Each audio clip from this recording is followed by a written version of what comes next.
Hello and welcome to Tech Deals. Acer Predator Helios 300 gaming laptop computer 2018 edition. This laptop is a beast. You can see the specs on the screen there. Linked in the video description below is the full playlist of games tested on this laptop, and then coming soon the full review on it itself. But I'm doing the game performance tests and videos first so that you have all this information in detail, and that I also get a bunch of time to spend with it as well before I actually do a review. So the review itself is not going to be me taking out of the box and turning it on and just showing it to you. I will have spent several weeks with the laptop before I review it. I'll have done battery tests and actually played with it to give you a really honest assessment of its condition.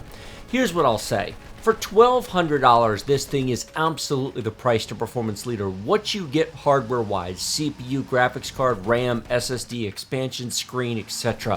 For $1,200, this thing is amazing. Now, in fairness, it's not perfect. It does have some things that keep it from being a 10 out of 10, but for $1,200, everything is going to be a compromise. Ouch, that hurt. I think even my next of kin is going to feel that shot.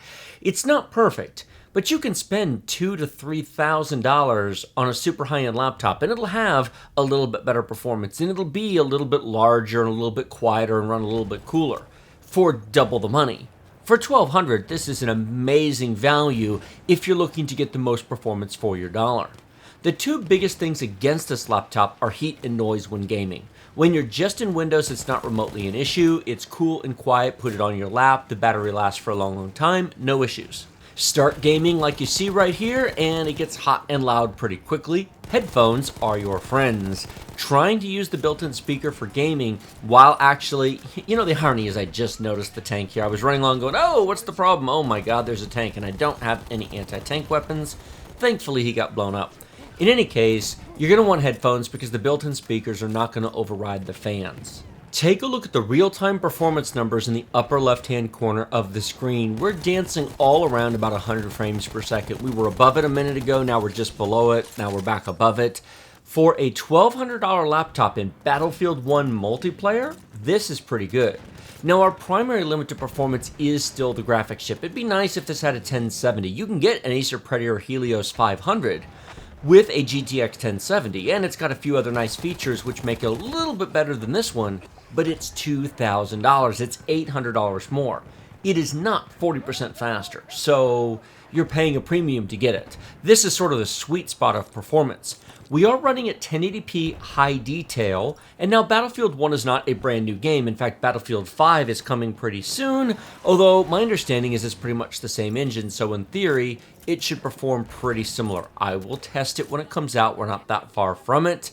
But in terms of performance, it is in fact that GTX 1066 Gigabite card that is the limit. We're right at 3 gigabytes of VRAM. 3 gigabytes is still enough for most AAA games, but for a gaming laptop, you should be on 6 because it's not upgradable. A desktop card is, but a laptop isn't. So 6 gigabytes is what I would accept as a minimum for a gaming laptop today, certainly at the $1,000+ price point.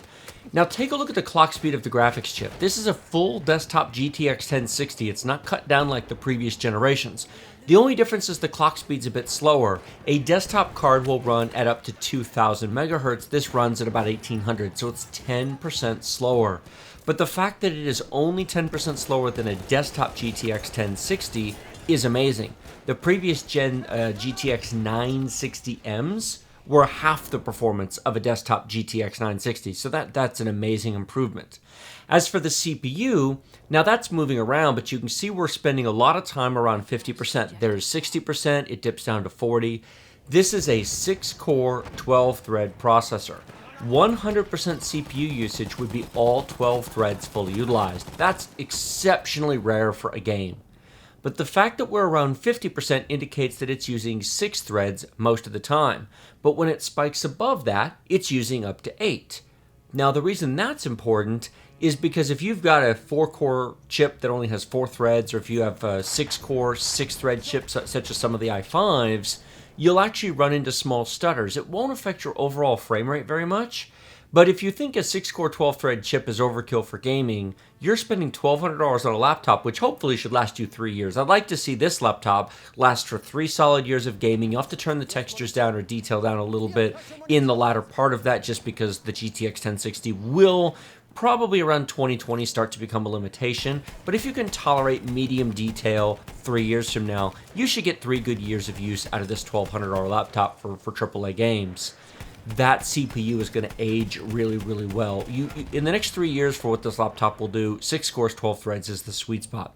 Take a look at the clock speed of that chip. 3.9 gigahertz, and this is a big, big deal, and rest assured, when I do the review of this laptop, I'm going to make a huge deal about it. And the reason is, okay, it dropped there because we went up a bit, but it'll come back, it does. One nice thing is that as the load drops on the CPU, it also brings down the clock speed. Watch here in just a second. The temperature is going to start to drop and the clock speed's going to drop, but the frame rate's still fine because we're still maxing out the graphics chip. So it dropped down to 2.2 gigahertz briefly and the temp came down.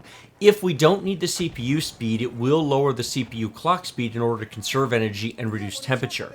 Now that it needs it again to maintain performance, you can see there we're back to 3.9 gigahertz. The previous generation laptop, the 2017 edition, which I've done many reviews of and covered multiple times, it's $150 cheaper. By the way, you can still buy it. It has the i7-7750H processor, 4 cores, 8 threads. It tends to run at 3.2 to 3.4 gigahertz. This chip is up to 500 megahertz faster while having 50% more cores. That's amazing. The trade-off? It's hot and loud. It does run hotter and it does run louder than the previous year's model does, but you get that back in performance. You could always disable 2 cores and lower the clock speed and actually probably run cooler and quieter if you did that, but why would you spend $1,200 and do that? As for main system RAM, notice that we're at 9.5 gigabytes. Now, it's a mood issue on this laptop. It comes with 16. If you're serious about AAA gaming in 2018, 16 gigabytes is the new minimum. 8 really isn't enough. I cannot tell you how many times I have read comments beneath my Battlefield 1 videos where somebody goes, man, I have a good video card, I've got a good computer, why do I get so much stuttering? Why is performance so bad? Well, upgrade to 16 gigs. And they do, and they go, holy, that's a whole nother experience. Yeah. Windows 10 was compressing RAM, you were running out of RAM, it was swapping to the drive, it was having difficulty maintaining all the assets in memory. So, 16 gigs.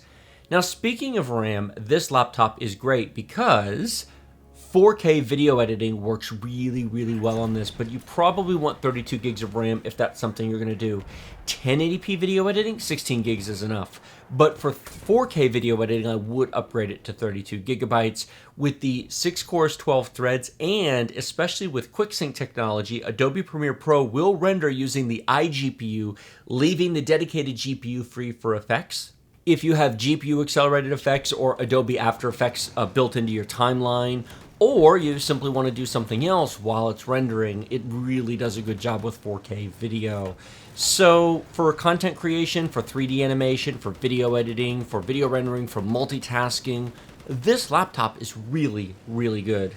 Now, I'm not going to put the full battle in here because it's 20-something minutes long, and frankly, you get the point. You can see the real-time performance. If I make these much longer than 10 minutes, people simply don't watch them, so I'm going to end it here in just about a minute. I'm going to show you the chart with the average frame rate, 1% low and 0.1% low. All I will say is that for the money, this is the deal.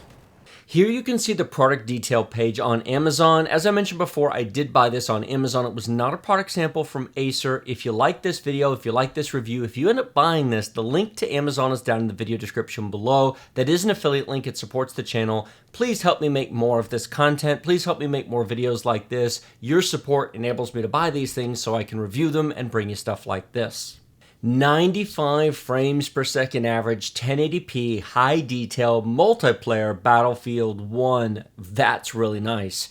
We maintain 61 frames per second 99% of the time, and 45 frames per second 99.9% of the time. But it's that 61 that impresses me the most, meaning you're over 60 frames per second 99% of the time. That was a pretty intense battle. There was a lot of heavy combat and explosions in that battle, and of course more that you didn't see because I trimmed it. Since this is a 144 Hz IPS display and we average 95, keep in mind that when it's bouncing between 90 and 110 frames per second most of the time, you will actually get to see that performance because of the high refresh rate panel. It is awesome. Like this video if you like it, share it with your friends if you loved it. Remember to subscribe to my channel with the big huge red button directly below. Post your comments below the video. Check the links in the video description. The full playlist of all the games I've tested, the full review coming soon on this laptop, the link to Amazon down there, and then also my social media links, Twitch, Twitter, and the Tech Deals Discord. If you're not a member of the Tech Deals Discord and you want to join an awesome, great community of wonderful tech enthusiasts, we have a tech help section, a PC screenshot photo section, gaming section, a deals section, a general comment section. Please go check that out, link in the description below. Thanks so much for watching. I will see you next time.